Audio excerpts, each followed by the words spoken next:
تو زندگی اللہ کی مرضی سے گزارنی ہے. صلوات پڑھے محمد و آل محمد.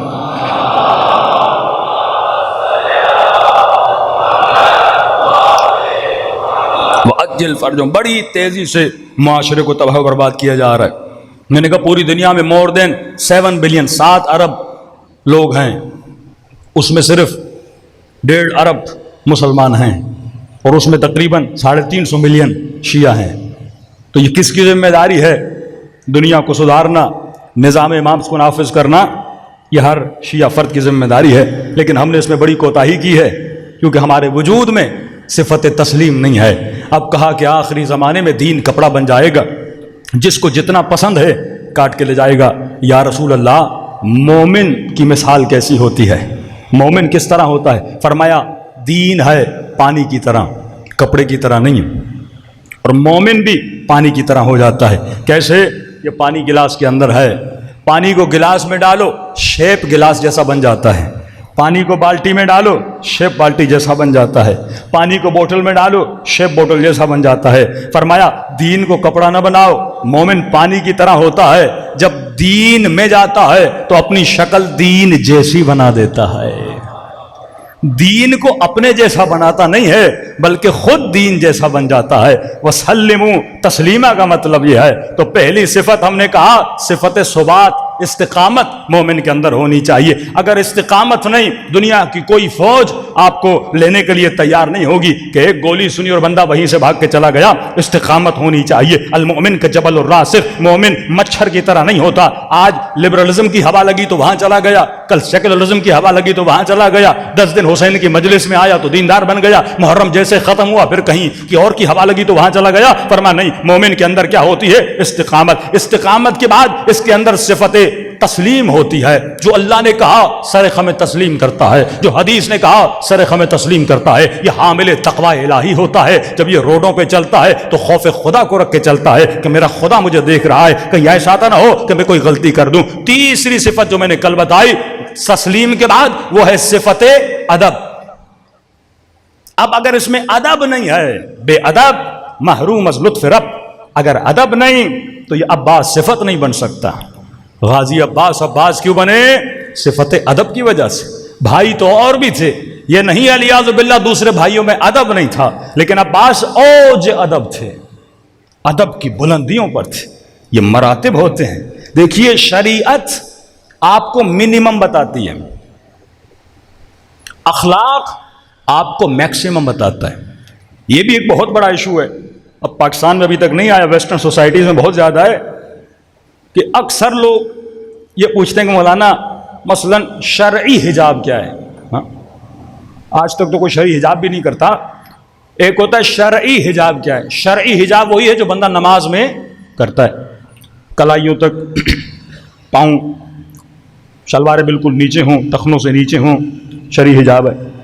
ٹائٹ لباس نہ پہنے، اسکنی ڈریس نہ پہنے کہ جس سے انسان کا بدن کا اندام کا سائز پتہ چلے. اب کئی خواتین ہیں جو شرعی حجاب کرتی ہیں، لیکن سوال یہ اخلاقی حجاب کون سا ہے؟ یاد رکھیے شریعت منیمم بتاتی ہے.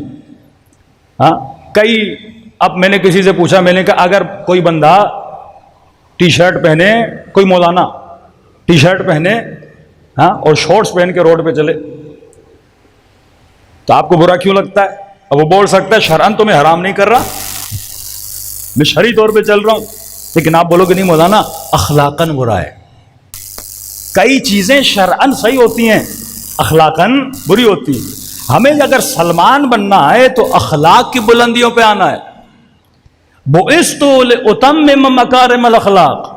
ہم اسی لیے مبعوث ہوئے تاکہ تجھے اخلاق کی بلندیوں پہ آئیں. یہ نہیں کہا ہمارے شیعوں کی نشانی یہ ہے وہ دن میں 17 رکعت نماز پڑھتے ہیں. کہا نہیں، ہمارے شیعوں کی نشانی وہ دن میں 51 رکعت نماز پڑھتے ہیں. مطلب اخلاق کی بلندیوں پہ ہوتے ہیں. اگر تو اخلاق کی بلندیوں پہ جاتا ہے تب جا کے سلمان بنے گا، نہ کہ تو ہمیشہ اہداف اگر میکسیمم پہ ہو تو اللہ کامیابی دیتا ہے، اگر تو منیمم کو سوچے گا تو پروردگار عالم تجھے کامیابی نہیں دے گا.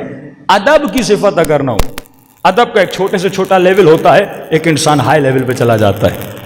حضرت عباس ادب کی ہائی لیول پر فائز تھے. کہ جب تک یعنی جو اپنے امام کا ارادہ سمجھے. ایک مرتبہ باپ 3 بار بیٹے کو بولتا ہے بیٹا نہ کرو نہ کرو نہ کرو. ایک مرتبہ بیٹا والد کا اتنا ادب کرتا ہے اس کے کہنے سے پہلے اس کی بات کو سمجھ جاتا ہے. بیوی شوہر کے بولنے سے پہلے شوہر کے مزاج کو سمجھ جاتی ہے. شوہر بیوی کے بولنے سے پہلے بیوی کے مزاج کو سمجھ جاتا ہے. اسے کہتے ہیں ادب، کہ تو اپنے امام کی سوچ کو ریڈ کر پائے کہ کیا اخلاق ہے میرے مولا کا. مولا مجھ سے چاہتے کیا ہیں؟ تو میں نے کہا کہ صرف سمبل نہ بناؤ کہ گھروں پر حضرت عباس کا علم لگا ہے. یہ کس کا علم ہے؟ علم ایک با وفا کا علم ہے، علم ایک با ادب کا علم ہے. اور کتنی افسوس کی بات ہے اسی گھر کی چھت کے نیچے میاں بیوی آپس میں لڑیں، بیٹا باپ سے لڑے، باپ اولاد سے لڑے، اس گھر میں جھگڑے ہوں اور اس گھر کے اوپر غازی عباس کا علم لگا ہوا ہو. فرمایا ایسا نہیں ہونا چاہیے. کیوں جب تم امام حسین کی زیارت کے لیے جاتے ہو تو با ادب بن جاتے ہو نا. ادب کہتے کسے ہیں؟ ادب کے تقاضے ہیں. آداب زیارت آپ نے پڑھے ہوں گے، زیارت کے آداب، مجلس میں آنے کے آداب، نماز میں کھڑے ہونے کے آداب، سفرے پہ بیٹھنے کے آداب، میاں بیوی کے تعلق بنانے کے آداب، اولاد کی تربیت کے آداب، استاد اور شاگرد کے آداب، خدا سے بات کرنے کا ادب، امام سے بات کرنے کا ادب، شوہر سے بات کرنے کا ادب. کتنے آداب اہل بیت علیہ السلام نے بتائے ہیں. یہاں تک کہ رات کو سوتے ہو تو سویا کیسے جائے اس کے آداب کیا ہیں، کسی سے بات کرتے ہو تو بات کرنے کے آداب کیا ہیں، کپڑے سلواتے ہو تو سلوانے کے آداب کیا ہیں. یہ ساری چیزیں اہل بیت علیہ السلام نے بتائی ہیں. یعنی یہاں تک خدا بتاتا ہے کہ بندہ اگر واش روم جا رہا ہے سیدھا پاؤں رکھنا ہے یا الٹا پاؤں رکھنا ہے، رات کو سونا ہے تو سیدھے ہاتھ پہ سونا ہے الٹے ہاتھ پہ سونا ہے، سفرے پہ بیٹھتا ہے تو کھائے کیسے. کہا شمر کی صفات میں سے ایک صفت یہ تھی کہ یہ 10 لوگوں کا کھانا کھاتا تھا. اپنی اردو میں بولا جائے تو پیٹو تھا. اب ایک بندہ شمر پہ لعنت بھیجے اور سفرے پہ اپنے پیٹ پہ کنٹرول نہ کر سکے. ایک مومن کہنے لگا مولانا ہمارے والد کو نصیحت کریے. میں نے کہا کیسی نصیحت؟ کا ان کو شوگر ہے اور بولتے ہیں بابا میٹھا نہ کھائیے. کہتے ہیں یہ پورا سال رمضان اور محرم کا انتظار کرتے ہیں. میں نے کہا کیوں؟ کہ گھر میں میٹھا نظر آتا ہے، نیاز آتی ہے، ہاں کہیں سے زردہ آ جاتا ہے، کہیں سے حلوہ آ جاتا ہے. اب یہ کھانا شروع کر دیتے ہیں، شوگر کے مریض ہیں اور ہم منع کرتے ہیں کہ بابا نہ کھائیے آپ کو شوگر ہے. فوراً کہتے ہیں تم نیاز کے دشمن ہو. مولا حسین کی نیاز، اور تم نے سنا نہیں کہ نیاز شفا ہوتی ہے، اور تم مجھے کس سے روک رہے ہو؟ نیاز سے روک رہے ہو. اب مجھے کہہ رہے مولانا آپ سمجھائیے. میں نے کہا میں سمجھا دوں، کل بولیں گے مولوی مقصر ہے. یہ نیاز کا دشمن پہلے سے ہی بولتے تھے ہم.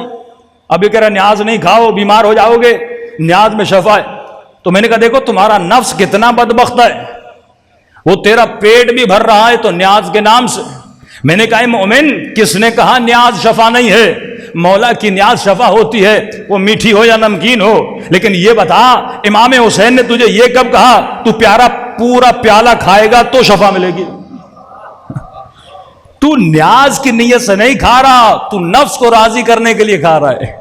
اگر نیاز کی نیت ہوتی ایک دانہ حسین کی نیاز سے اٹھا لے شفا ملنی ہوگی تو دانے سے ملے گی، نہیں ملنی ہوگی تو پوری دیگ بھی کھا لے نہیں ملے گی تجھے. ہاں لیکن کیوں کہ فطور انسان میں نفس داخل ہو جاتا ہے، وہ نام حسین پہ شکم کو راضی کر رہا ہوتا ہے. اکثر لوگ رمضان میں کیوں مرتے ہیں؟ یہ ریسرچ ہے ڈاکٹرز کی کہ رمضان میں اکثر اموات ہوتی ہیں. جو مہینہ رحمتوں کا مہینہ، برکتوں کا مہینہ، جس میں بندہ روزے رکھے، کیونکہ ہم اگینسٹ فلسفی جو اللہ نے بنائی ہے انسان کی تربیت اس کے اگینسٹ جاتے ہیں. پورا دن اللہ تربیت دیتا ہے کہ اپنے وجود پہ کنٹرول کرو، اور جب افطاری کا وقت آتا ہے سفروں پہ ٹوٹ پڑتے ہیں. کئی لوگ 40 پہ جاتے ہیں اسی خواہش میں، کھانا وہاں بہت ملتا ہے. ایک 2-3 سال پہلے قافلہ 40 کا ہمارے کزن لے کر جاتے ہیں وہاں، اس کو اتنا منع کیا نہیں کھاؤ نہیں کھاؤ، کہ نہیں مولا کی نیاز ہے، شفا ملے گی شفا ملے گی. شوگر اس کی ہائی ہو گئی، بی پی اس کا ہائی ہو گیا، اٹیک ہو گیا اور فوراً مر گیا. جب پاکستان لاش لائی گئی کہ کتنا خوش نصیب ہے کربلا میں مر گیا ہے. امام حسین کیا ہمیں مارنا چاہتے ہیں؟ پھر طول عمر کی دعائیں کیوں کرتے ہو؟ اے خدا مجھے طول عمر دے. فرمایا ہر سال جب خدا تجھے محرم نصیب کرتا شکر خدا کیا کرو کہ خدا ایک سال اور تو نے مجھے عطا کیا. میں حسین کی مجلس میں آیا. کیا وہ ہمارے جسموں کے دشمن ہیں؟ جب انسان کے اندر یہ صفت، یعنی اسے ادب نہیں ہے، سفرے پہ بیٹھ کر کھانے کے آداب کیا ہیں، باپ سے بات کرنے کے آداب کیا ہیں، امام سے رابطے کے آداب کیا ہیں، تو جب تک ادب نہیں ہوگا